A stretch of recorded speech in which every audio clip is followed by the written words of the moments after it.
Rest in peace, Anna Sebastian. Your work allotting manager and assistant manager may not have responded to your parents' message even 60 days after your demise. But your loving parents have shaken up all of corporate India, even the Labour Ministry. India has the largest cohort of young people in the whole world. That's an asset of enormous value. But what an irony, seems like this isn't a great time to be a young person in India. On one hand, there's killing unemployment in the country, even a few thousand IITians not being placed. And on the other, those who do have jobs have punishing schedules at work that can even drive them to death, as the parents of Anna Sebastian, a chartered accountant who died in July, have alleged.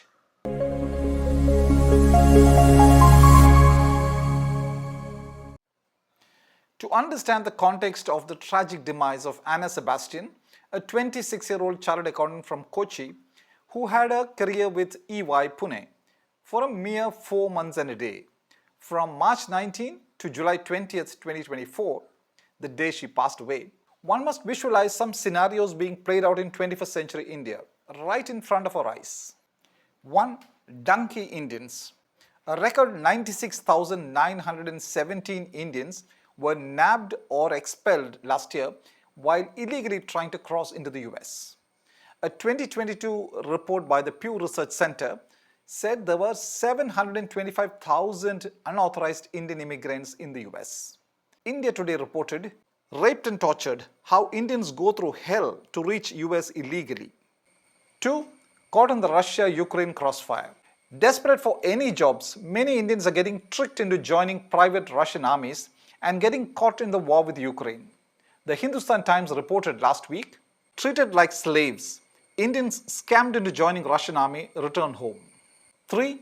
Educated unemployed. Masses of rural youth going jobless is old hat. What is new in New India is highly educated urban youth also going jobless. The Mint reported earlier this month, 8,000 IITians remain unemployed. IIT Bombay graduates' minimum pay drops to 4 lakh rupees per annum. 4. Unwanted abroad. Different countries are tightening their immigration policies, so much so that even reverse migration is likely. The BBC reported earlier this year, is a waning Canadian dream fueling reverse migration in Punjab. Given that context, Anna Sebastian would easily be counted among the creme de la creme of Indian youth. A school topper, a college topper, and a chartered accountant. Besides that, Anna was a badminton player and loved kayaking. In short, Anna was such an excellent talent for any MNC to pick. Her father, C.B. Joseph, says she got offers from Deloitte and EY and she chose the latter. She had no clue what she was getting into.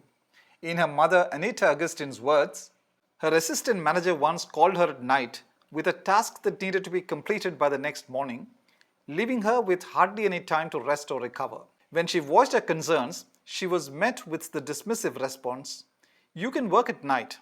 That's what we all do." EY India chairman Rajiv Memani has refuted that claim and said, "We do not believe work pressure could have claimed her life." Ex-user Shishupala Garha wrote, "The problem is not EY. The problem is Indian managers. Overbearing, micromanaging, abusive. No slang word is out of boundary for this lot. Unapproachable, threatening, no respect for personal time. Also, you can't quit because of the poor current job market." Mind that last line, you can't quit because of the poor current job market. The Gen Zs know that, and so do the corporates. So, large sections of India's youth have come to live with toxic and stressful workplaces, working 14 hours or more every day, and then having to endure something even more distasteful at the weekend, the so-called stress busters. Many scream in silence, "For heaven's sake, please leave us alone," at least from corporate stress busters. Finally, it took a woman, Anita Augustine, to write a letter to a country chairman of one of the big 4 consultancies of the world to highlight the plight of Indian workers in India.